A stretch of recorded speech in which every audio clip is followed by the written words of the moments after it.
আমাদের বাড়িতে মাটনটা কেউই সেরকম একটা খায় না, আর আমি তো একদমই খাই না, তাই বাড়িতে মাটন আসেই না। কিন্তু একদিন হঠাৎ করে আমার মনে হলো যে অল্প করে মাটন নিয়ে এসে রান্না করে দেখাই যাক খেতে পারি কি না। তাই আমি চলে গেছিলাম ঝটপট এক দৌড়ে বাজারে, সেখান থেকে নিয়ে চলে এসেছিলাম অল্প করে একদম মাটন। মাটনটাকে পরিষ্কার করে ধুয়ে নিয়ে এখন এর মধ্যে আমরা দিচ্ছি টক দই 100 গ্রাম পরিমাণ। এবার দেবো অনেকটা পরিমাণ কাঁচা সর্ষের তেল, আর দেবো নুন, হলুদ গুঁড়ো, আর এর মধ্যে অ্যাড করব কাশ্মীরি লঙ্কার গুঁড়ো।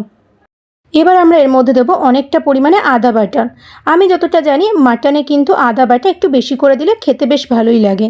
এবার আমরা এখানে দিয়েছি পরিমাণ মতো কাঁচা লঙ্কা পেস্ট।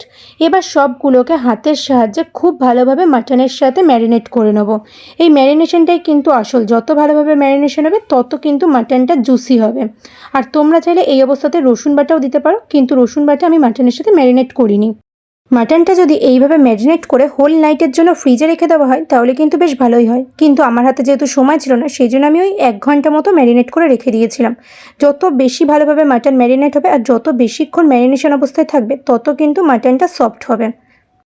আজকে যেহেতু আলু দিয়ে মাটনের ঝোল বানাবো সেজন্য এখানে বড় সাইজের ডুমো করে আলু কেটে নিয়েছি, তার মধ্যে মিশিয়ে নিয়েছি নুন এবং হলুদ গুঁড়ো। এবার কড়ায় অনেকটা পরিমাণ সর্ষের তেল গরম করে আমরা তার মধ্যে এই আলুগুলোকে দিয়ে ভালোভাবে লাল লাল করে ভেজে নেব। আলুগুলো লালচে বাদামি করে ভাজা হয়ে গেলে সেগুলোকে একটা অন্য পাত্রে তুলে রেখে দেবো। এবার আমরা ওই আলু ভাজা তেলে অ্যাড করব গোটা গরম মশলা, তেজপাতা, শুকনো লঙ্কা, দারচিনি, এলাচ আর লবঙ্গ। এবার আমরা তার মধ্যে দেবো বেশ কিছুটা পরিমাণে রসুন কুচি। রসুনটা হালকা বাদামি হয়ে গেলে তার মধ্যে আমরা এবার দেবো পেঁয়াজ কুচি অনেকটা পরিমাণে। তারপরে গ্যাসের জোর মিডিয়াম টু হাই ফ্লেমে রেখে পেঁয়াজটাকে লালচে বাদামি করে ভেজে নেব। মাটন ফ্যাট বা মাটনের যদি চর্বি থাকে সেই মাটনের চর্বিগুলো কিন্তু আমরা এই অবস্থাতেই দিয়ে একদম গ্যাসের জোর আস্তে করে 2 থেকে 3 মিনিট রান্না করব। তারপর তার মধ্যে আমরা দিয়ে দেবো আগে থেকে আমরা যে নুন, হলুদ, টক দই, কাঁচা লঙ্কা বাটা, আদা বাটা এবং কাঁচা সর্ষের তেল দিয়ে মাটন ম্যারিনেট করে রেখেছিলাম সেই ম্যারিনেটেড মাটন। তারপরে গ্যাসের জোর একদম লো ফ্লেমে রেখে আমরা এটাকে প্রায় 1 ঘন্টা কষাবো। কোনো রকম জল কিন্তু আমি এখানে অ্যাড করব না, সম্পূর্ণ মাটন থেকে যে জল বেরোবে সেই জলেই মাটন সেদ্ধ হবে। ঢাকা দিয়ে দিয়ে প্রায় 40 মিনিট থেকে 1 ঘন্টা মাটন কষানোর পর যখন দেখবে মাটন সম্পূর্ণ সেদ্ধ হয়ে গেছে আর মাটন থেকে তেল ছাড়তে শুরু করেছে তখন দিয়ে দেবে তার মধ্যে আগে থেকে ভেজে রাখা আলুর টুকরো। ভেজে রাখা আলুর টুকরোগুলোকে মাটনের মশলার সাথে খুব ভালোভাবে নাড়াচাড়া করে মিশিয়ে নেবার পর এর মধ্যে আমরা অ্যাড করব একটা গোটা রসুন। এটা অপশনাল, তোমরা চাইলে নাও দিতে পারো। তারপরে গ্যাসের জোর হাই ফ্লেমে রেখে 5 থেকে 7 মিনিট আবারও আমরা কষিয়ে নেব। মাটন কষতে কষতে যখন দেখবে ঠিক এইরকম রঙটা চেঞ্জ হয়ে একদম লাল হয়ে গেছে তখন আমরা দিয়ে দেবো এর মধ্যে অনেকটা পরিমাণে গরম জল। আমরা যেহেতু এখানে মাটনের লাল লাল ঝোল রান্না করব সেই জন্য জলের পরিমাণটা একটু বেশিই দিয়েছি।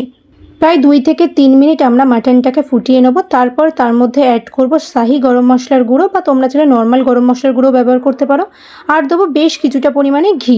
তারপরে সবগুলোকে আবারও নাড়াচাড়া করে 2 থেকে 3 মিনিটের জন্য গ্যাসের জোর বাড়িয়ে দিয়ে আমরা ফুটিয়ে নেব।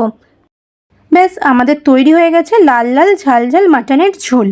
এই রেসিপিটা কিন্তু বাসন্তী পোলাও হোক বা প্লেন সাদা ভাত কিংবা লুচি বা পরোটা সব কিছুর সাথে বেশ ভালো খেতে লাগে।